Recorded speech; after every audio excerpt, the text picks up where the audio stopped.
At some point in your life, someone told you that being likable would open doors for you. They were right. It does. Being liked opens the door to warmth, to ease, to moving through rooms without friction. Being liked means people are glad when you arrive, sorry when you leave, and quick to say good things about you when you're not there. What nobody told you is which doors those are, or what they keep you out of. Being liked and being respected are not the same thing. They are not even close to the same thing. They are built on opposite foundations, require opposite behaviors, and produce opposite results. Most women spend the majority of their lives optimizing for one without realizing they are trading away the other. Being liked requires managing other people's comfort, reading the room, adjusting accordingly, softening your edges, cushioning your opinions, making yourself easy to agree with. It means presenting a version of yourself that creates as little friction as possible. And friction in this context means anything that would require someone to sit with their own discomfort in your presence. This can coexist with genuine warmth, but it is, at its core, a performance calibrated to the audience. Being respected requires something closer to the opposite. A consistent relationship between what you think and what you say. The willingness to hold a position when the room pushes back. Telling someone a difficult truth rather than a comfortable one, knowing it will cost you their ease in the moment. The problem is the reward timeline. Being liked produces immediate, legible rewards. Warmth, inclusion, the pleasant ease of social acceptance. Being respected produces something cooler and slower. People admire you from a slight distance. They hold your opinion with weight precisely because it is not automatic.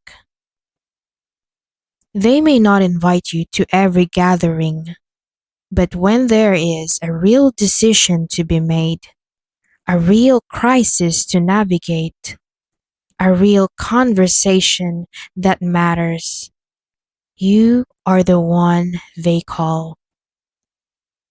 Because the rewards for likability arrive so immediately, most women choose it again and again without ever examining what they are giving up for it.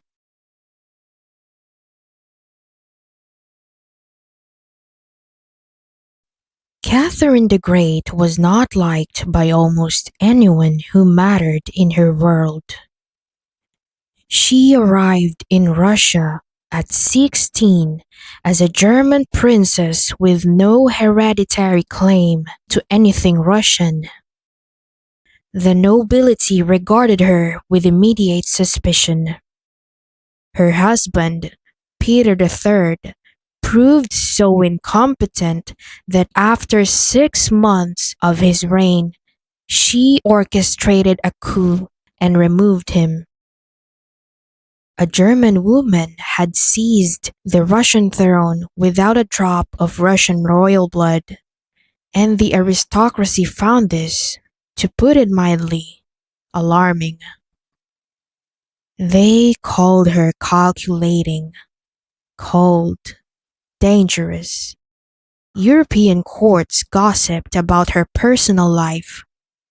Her own son, Paul, spent decades convinced she had been involved in his father's death and waited his entire life to undo everything she had built. She modernized Russia's legal system, expanded its territory by hundreds of thousands of square miles, founded the Heritage Museum, and corresponded as an intellectual equal with Voltaire and Diderot. She ruled for 34 years, longer than any female ruler in Russian history. She was never liked. She was undeniable. And 2.5 centuries later, the world still uses her name to describe a particular kind of power. There is a well-documented human tendency to like people whose beliefs confirm our own. When someone agrees with us, validates our perspective, reflects our existing opinions back to us, the brain registers this as pleasant. They require no cognitive work. They create no friction. We enjoy being around them. But we respect people who challenge us, who show us something we hadn't considered, who hold a standard we have to stretch to meet, who refuse to tell us what we want to hear when the truth is more complicated. This is why the most influential person in any room is rarely the most popular one. They are the one whose agreement means something. Because their agreement is not automatic. When they say something is good, you believe them. When they push back, you listen. Because you know they would tell you if something wasn't working. There is something else worth naming here. The woman who has spent years managing other people's comfort, smoothing, agreeing, adjusting, performing warmth, can, over time, lose access to her own genuine opinions. Not through dishonesty, but through disuse. The likability performance, practiced long enough, quietly hollows out the interior life it was meant to protect. You can reach a point where you are widely liked and privately uncertain about what you actually think. There are two versions of you. The one who says what she actually thinks, who holds the position, who tells the hard truth, who resists the pull to soften everything down to something more easily received. And the one who reads the room before she opens her mouth. Both are you. This isn't about which one is real. It is about noticing which one you lead with, in which contexts, and at what cost. Because the version that manages everyone's comfort knows something. She knows where she has swallowed an opinion that deserved to be said. Where she has been praised for her warmth and felt something slightly hollow in receiving it. Because the person praising her was responding to a curated version of who she is. There is a particular loneliness in being widely liked and not truly known. Most women who have been performing likability for long enough have felt it. Stop optimizing for likability. Not because warmth doesn't matter. It does. Not because connection doesn't require navigating other people's feelings. It does.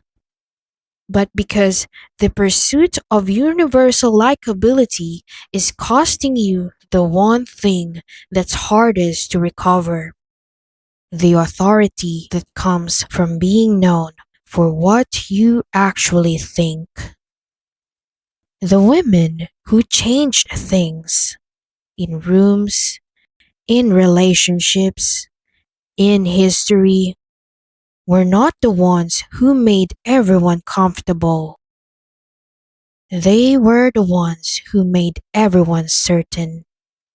Certain of where they stood. Certain that when they spoke, it reflected something real. Certain that their presence in a conversation would make it more honest, even when it made it less comfortable. The ones who mattered never needed you to be easier. If this resonated with you, share it with a woman who's been shrinking herself to keep the peace.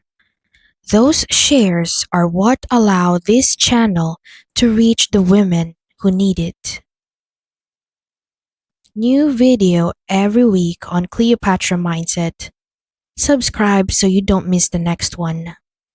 This is Gray, and until next time, the ones who matter don't need you to be easier.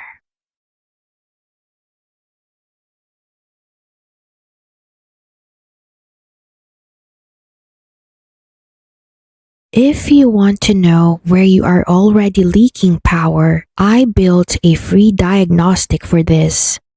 20 questions scored.